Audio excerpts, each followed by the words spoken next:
Here in New Orleans tonight, after the giant storm came the rising waters.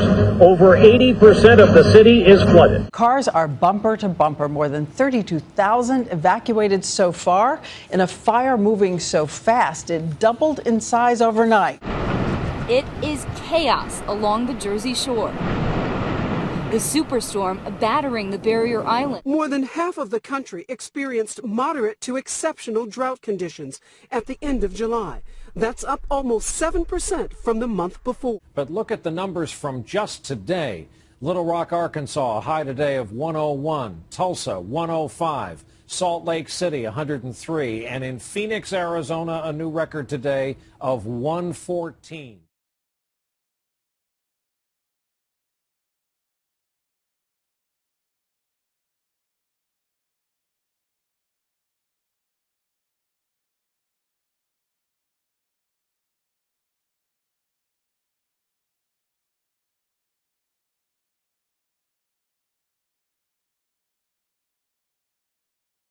So pretty much for the entirety of human development on this planet, we had about 280 parts per million in the atmosphere. And what are parts per million? It's basically a measure of carbon in this situation.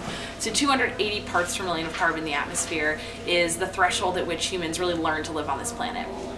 Then around the Industrial Revolution, around 1880, 1890s, humans started burning fossil fuels, which consist of, oil, coal, natural gas. They're hydrocarbons, they're carbon-based fuels that we've really used to build the majority of our infrastructure around the world in our developed economies. And when they did, the amount of carbon in the atmosphere crested towards higher and higher numbers, away from 280 parts per million, until we arrive today and we have around 392 parts per million of carbon in the atmosphere.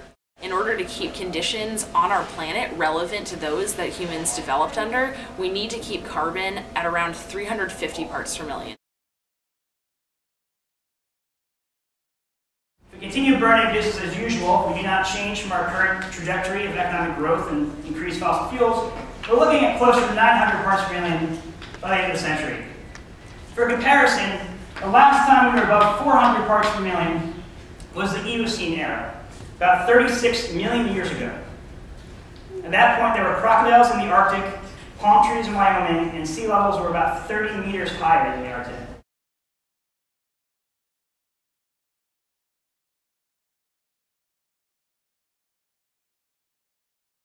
They are determined to perpetuate their companies in their present form for as long as they possibly can. When I talk about the fossil fuel companies, I mean especially the giant oil and gas companies. ExxonMobil, Chevron, ConocoPhillips, BP, Royal Dutch Shell, Total, a French company, and a number of others. The only way to stop it is going to be from outside pressure. This is going to have to come from us. It's going to have to come from people putting pressure on governments to stop them through carbon taxes, cap and trade, whatever kind of legislation is necessary, and by getting institutions like these to divest from these companies. To give you a little bit about what divestment is, it's the opposite of investment. It's removing financial investment from companies that are socially or morally unethical. How many of you are representatives of an institution that has $500 million or more in the stock market? All right, I'm seeing some hands here. People understand what I'm saying. The fact is that we all do. We are representatives of UMass Amherst, who has an endowment of $500 million. So an endowment is a pool of money that's formed from alumni donations. So alumni donate to a university as they're able, if they want to, and that money is then pooled into what's called an endowment fund, and the school takes that money and invests it into the market, and the returns on investment then go into the campus's operating budget. So divestment isn't the answer to climate change. It's really just the first step in a series of initiatives that need to happen. If a lot of schools divest, it's not really going to harm the fossil fuel companies' banks because they have so much money with them. But it really shows that people are behind the movement and that people are stepping up to make change, and then that momentum can really carry on to other different types of resistance and really spiral into bigger movements.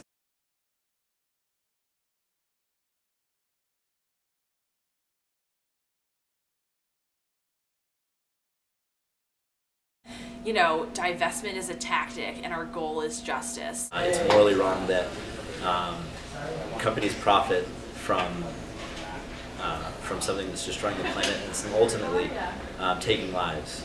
According to Dara International, 400,000 people die a year because of climate change.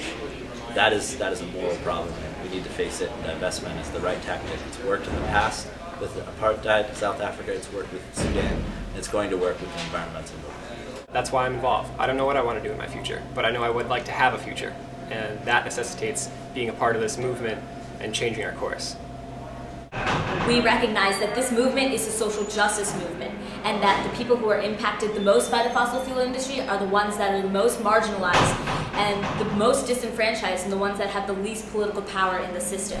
And we're seeking to change that power dynamic.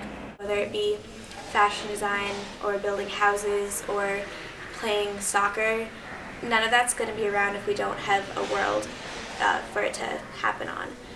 UMass should divest to help educate people about the urgency of climate change. We as students who give money to go to our university and really trust in those folks that are educating us to help us not only be agents of a better future, but to invest in a better future, have a right to take action and demand that our university endowment is not invested in these horrible practices that give us a very slim chances at a sustainable future. I have a goal. I have something tangible I'm working towards.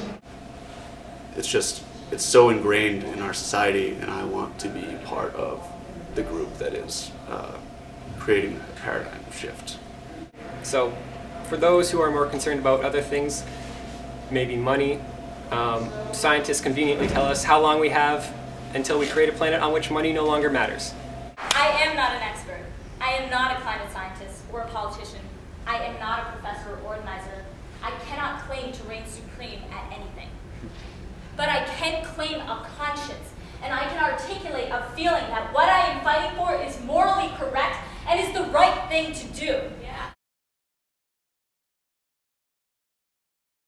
So our petition basically says that we want to freeze all current investments and in fossil fuel industries and stop investing in fossil fuel industries in the future.